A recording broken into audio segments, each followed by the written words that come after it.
હોસ્પિટલના managing trustee એવા શ્રી યોગેશ્વર દાસજી સ્વામી ઉપસ્થિત છે.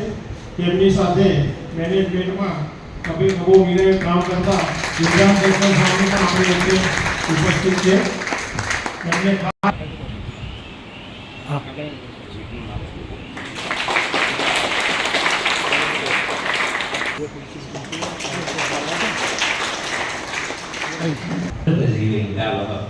એવું કાર્ય કરવું જોઈએ કે જેમાં ભૂત પ્રાણી માત્રનું હિત થાય. અને સ્વામિનારાયણ ભગવાનનો સિદ્ધાંત એ તમામ જીવ પ્રાણી માત્રનું હિત કરવાનો હતો. જે આપત્તિઓ અને અકસ્માતો આવતા હોય, અકસ્માત ક્યારેક કહીને નથી આવતું, પરંતુ જ્યારે અકસ્માત થાય છે ત્યારે ત્યાં આપણે હાજર હોઈએ છીએ નાગરિક તરીકે, અને આપણે નાગરિક બેઝિક ટ્રેનિંગ લીધી નાગરિક સંરક્ષણની, તો એને બચાવ કરી શકીએ. એ બચાવના ભાગરૂપે આપ થવો તૈયાર, એક વોર્ડન તૈયાર.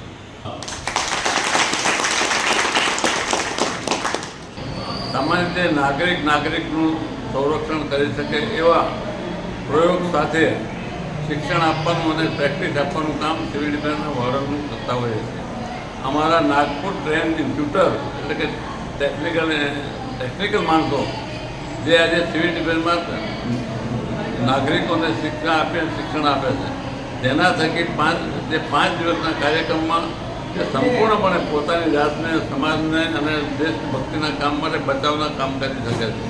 સામાન્ય રીતે યુદ્ધ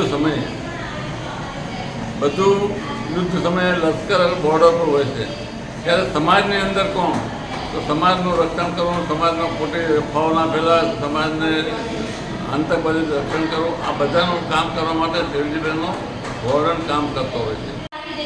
ગૂગલ પે કરી દે કે યુપીઆઈ કરી દેતા હો છો, તો એવા સંજોગોમાં પણ તમે 111 બોલાવશો તો અમે આવીશું અને જરૂર તમને મદદ કરીશું. જો એવું કોઈ ફ્રોડ કોલ હોય તો તમે 1930 નંબરનો ઉપયોગ કરી શકો છો, 111નો બી ઉપયોગ કરી શકો છો. એવા સંજોગોમાં અમે તમારું ત્યાં આગળ આવીને તમને બંને પક્ષને વાતચીત કરતા હોઈએ છીએ અને સમજાવતા હોઈએ છીએ. જો તમારા આવો કોઈ ફ્રોડ કોલ હોય તો અમે તમને પોલીસ સ્ટેશનમાં કાર્યવાહી માટે અરજી અપાવતા હોઈએ છીએ. લોકો કેટલા રૂપિયા કમાઈ લે છે ને લોકોને સમયની બહુ કિંમત છે, સમય પછાડી ભાગે છે, ઘરવાળાને સમય નથી આપતા. તમે 5 દિવસ અહીંયા લોકો માટે, સેવા માટે આપી રહ્યા છો, એટલે તમારો ખૂબ ખૂબ અભિનંદન. તમે જે પણ શીખ્યા છો એ ઘટના સ્થળે જ્યારે પણ ઘટના બને, જ્યારે આપનો હુકમ થાય, ઓર્ડર થાય આપની લીડરશિપ તરફથી કે અહીંયા આ ઘટના બની છે, અહીંયા પહોંચો, તો તમારે તરત જ ત્યાં પહોંચી જવાનું હોય. જે પણ તાલીમમાં આપને શીખવવામાં આવેલું છે એ તાલીમનો ઉપયોગ કરીને મહત્તમ લોકોને બચાવવાનો પ્રયત્ન કરવાનું. જે પણ સેવા ડાયરેક્ટ એવું સમજી લેવાનું કે બેમાના છે ને સીપીઆર આપવાનું ચાલુ નહીં કરી દેવાનું. એટલે પહેલે એનું રિસ્પોન્સ ચેક કરવામાં આવ્યું કે કોઈ અવાજ નથી આવી રહ્યો, કોઈ બોલી નથી રહ્યા, પછી એમને પલ્સ ચેક કરવામાં આવશે. જ્યારે વ્યક્તિ બેભાન હોય ત્યારે ડાયરેક્ટ આપણે એની કેરોટિડ પલ્સ ચેક કરીશું. કરશો તો એ થોડી ડીપ હોય છે, પણ જે અહીંયા બ્લડનો સપ્લાય હોય એ એકદમ વધારે પ્રમાણમાં હોય, એટલે તમને તરત જ પેશન્ટની કેરોટિડ પલ્સ ફીલ થાય. થઈ ગયો તો માણસ મરી જ જશે, એને સીપીઆરની જરૂર નથી. આપણે અમારી ટીમ દરેક મેમ્બરને સીપીઆર આપે. આ લોકો ચાલુ ગાડીમાં સીપીઆર આપતા લિફ્ટમાં આપતા અને હોસ્પિટલના આઈસીયુ વોર્ડ સુધી પહોંચેલા આવે છે. એટલે સીપીઆર સિમ્પલ છે.